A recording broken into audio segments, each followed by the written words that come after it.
My name is ODD, and I am one out of a growing population of people that believe that many of the buttes and mesas that we see used to actually be giant trees, but now they are just remnants of what they once were. You can find these ancient tree stumps all over the earth. We have Ben Bulben in Ireland, Jugurtha Tableland in Tunisia, Mount Connor in Australia, also known as the Crimson Plateau, Mount Garfield here in Colorado where I live. Next we have the Superstition Mountains in Arizona, Table Mountain in South Africa, Los Órganos in the Canary Islands. This one has basalt columns like the Devil's Tower. And in Venezuela, there are many. Cucanon Tepuy, Mount Roraima, Cerro Atana, or Atana Mountain, just to name a couple. And what's really cool about Cerro Atana is that the native people here, the Piaroa, have a rich oral tradition for their mythology, and that includes Cerro Atana as once being the tree of life. Here on the wiki for Cerro Atana, we read, "For the Piaroa Indians, the original inhabitants of the area, Atana is a sacred mountain. It is Gueme Yoho, the stump of a sacred tree of the roots of the world. Piaroan mythology tells how the tree top is high as the infinite, and its branches were full of fruits which fell and gave life to the Amazon. One day, Wahari and his nephew, which had been transformed into a lapa, cut down the tree to get all the fruits at once."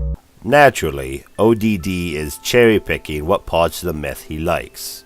He likes the part where the huge tree is chopped down, but forgets to mention the branches crashing into the ground and turning into mountains, or a giant fish creating caves by headbutting the tree stump. Then again, if you actually believe in giant tree stumps made of rock, fish headbutt caves probably aren't that weird to you. The bears catch only the tastiest, most tender salmon, which is exactly what we at John West want. Speaking of cutting down trees, chapter 66 in the Book of Enoch explains who cut these giants down. Specifically, angels labored at the trees translates to Nephilim cut down the trees. And then God stepped in to preserve the seed, which is why we still have trees. Granted, they are no longer the humongous size that they once were. Also, another interesting thing that I found comes from a book called Patriarchs and Prophets by Ellen G. White. The trees far surpassed in size, beauty, and perfect proportion any now to be found. Their wood was of fine grain and hard substance, closely resembling stone, and hardly less enduring. Gold, silver, and precious stones existed in abundance. So you hear that?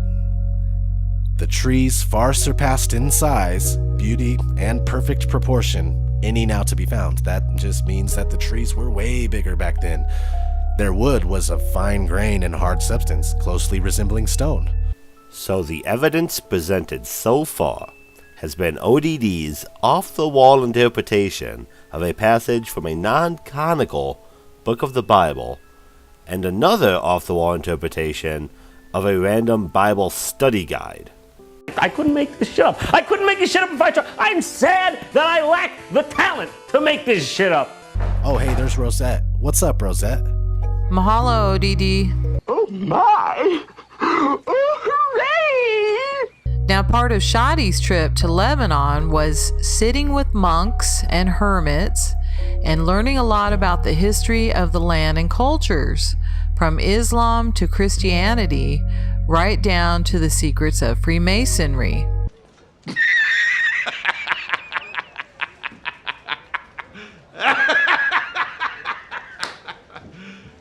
You serious? So this random tourist just happened to get a sit down with some guys that can answer all of humanity's questions. Where can I buy a ticket for this show? I'd like to learn the history of everything. Almost seems too good to be true. Fuck it, it's a fucking field goal! Yeah! Yeah, woo! He was able to view 2 Masonic books, one blue and one red. Blue represents space, red represents time. Red is the compass or come to pass, representing the flow of time. It makes the circles and circles roll like time flows. Blue represents space or the square, that which is stable and can be measured by a ruler. Unsurprisingly, there is no red book or blue book in Freemasonry. If so, I doubt some douchebag monks in the middle of nowhere will be letting tourists read them. Secondly, the red book's title is French for Freemason, and the blue book's title seems to be Arabic for Freemason. If anything, they seem like very basic books about the subject of Freemasonry. Of course, I couldn't find these exact texts online, so perhaps they do hold the secrets of space-time in them. So from now on, whatever we do, we have to be certain. Right. I think I'm certain we're effed in the A. The York Rite of Masonry seems to control space. The Scottish Rite, the time and the flow of blood, meaning the people through controlling information like media, schools, and control the flood of blood also through alchemy with drugs, food additives, chemtrailing, fluorides, vaccines, etc. We are skipping over the list of everything the Masons supposedly own and run, or don't run, or think they run, or shouldn't run, or must run, or space-time run, or Run, Forrest, run! because it is long, meaningless, and has nothing to do with fucking trees. The giant cedar shows up in the red Masonic book written in Arabic, the language of Lebanon. French is very commonly spoken in Lebanon, hence why these books on Freemasonry are in Arabic and French. Nothing weird here. If you want people to read the book, have it in the common languages. So let's look at this picture in the red Masonic book written by Antoine Ausse, pronounced Ausse, an Arabic surname that Shadi got to look at. Now you will say that's not a cedar, but I beg to differ. Let's examine more closely. Finally, we get back to conversations about trees, the whole point of this video. Now credit to Cracker for spotting what this tree really is. The leaves of the tree coming out of the king while he is dreaming is a mimosa.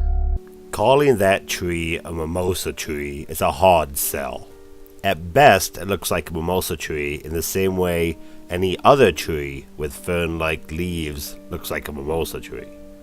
I would argue that tree, if anything, is probably an acacia tree, given that the acacia tree is a symbol of importance in Freemasonry.